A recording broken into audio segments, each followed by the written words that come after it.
Yeah. And thankfully, I decided to, I always wanted to run my own business. So I gave up a pretty highly paid job and a company car and a company pension, all the rest of it. And, I sort of walked away from that, set the business up, a little bit nerve-wracking, but, so glad I took the plunge Yeah. effectively. Wow. And looking back over those 30 years, what are some of the biggest issues and challenges you've had to overcome?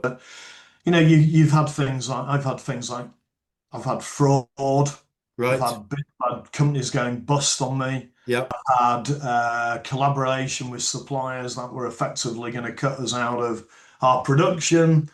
So we basically wouldn't have had a manufacturer, and then we had contracts that we wouldn't have been able to fulfill. So, the challenges for anybody in business are, they're immense. But nothing's ever as bad as it first. No. You have to change and adapt, which is certainly critical in business.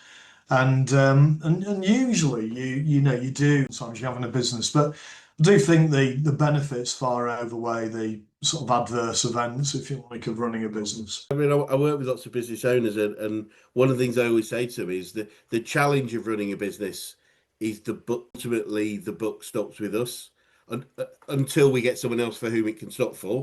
But the great thing about running a business is we get to choose exactly how it is. That we can run our business how we choose, in the way we choose, working with who we choose, and that's so liberating, isn't it? In many ways, is we can decide the way that we want it to be.